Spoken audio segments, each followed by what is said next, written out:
C'est une première dans la région. À Villefranche-sur-Saône, la Poste propose aux clients de ce magasin de livrer leurs courses à domicile. Il s'agit du premier contrat d'expérimentation signé par la Poste en Rhône-Alpes.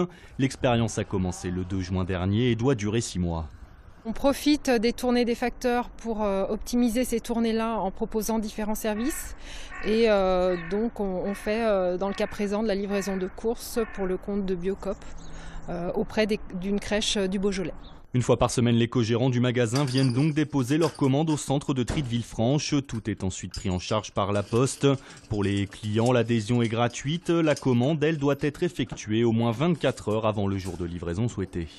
Si la commande dépasse 200 €, nous prendrons à charge entièrement les frais liés à ce transport. Entre 100 et 200 €, nous aurons un montant forfaitaire que nous partagerons avec le client. Et ensuite, en deçà de 100 €, le client payera entièrement la livraison qui est de 17 €.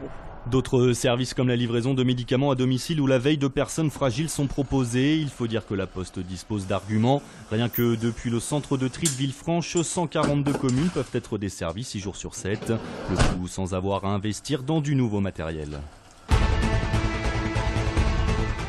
C'était hier le dernier conseil municipal de Lyon avant la pause estivale. L'ordre du jour était chargé. Les élus sont notamment revenus sur les incidents survenus après les matchs de foot du Mondial. Le maire UDI du 2e arrondissement a interpellé Gérard Collomb à ce sujet.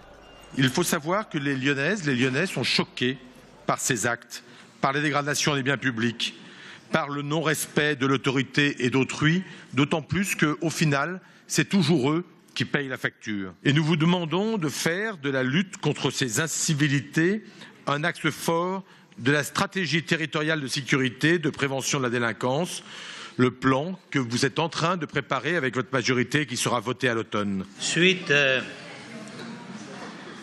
au premier match de l'équipe d'Algérie qui,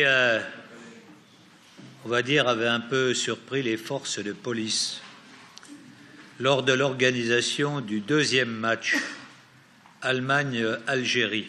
Je dois dire que le préfet de région a pris la mesure de la gravité de la situation. Outre ces incidents, les élus ont aussi évoqué de nouveau la réforme des rythmes scolaires à Lyon, l'UMP marquant son désaccord en quittant la séance. Le prochain conseil municipal aura lieu le 22 septembre. J'atteins mon plaisir en quelques minutes, ou encore « Et non, je ne prends plus ma voiture ». N'y voyez là aucun message personnel, il s'agit de 2 des affiches de la nouvelle campagne de communication du Citral.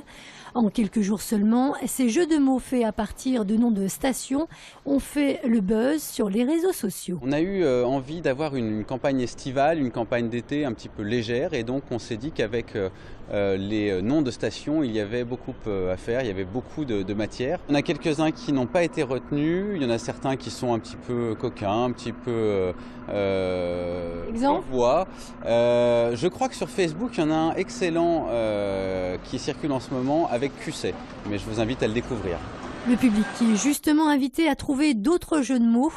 À la clé, 1 mois d'abonnement offert.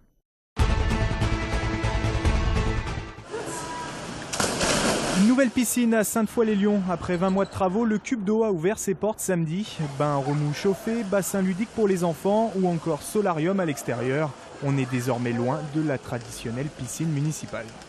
L'objectif, c'était de toucher tous les usagers, donc des plus petits, donc avec une pataugeoire pour les enfants à partir de 6 mois, un bassin d'apprentissage donc pour toute tranche d'âge, et le 3e bassin, donc un bassin sportif, 25 mètres de long, 15 mètres de large. Mais le vrai plus de cette piscine se situe sous les bassins. Le traitement de l'eau se fait à l'ozone grâce à ces cuves. Terminer le chlore et ses désagréments. L'avantage de l'ozone, c'est qu'on a quasiment plus de chlore dans nos bassins. La réglementation nous oblige d'avoir un minimum, mais c'est vraiment infime. Et donc l'avantage premier, c'est pour les nageurs.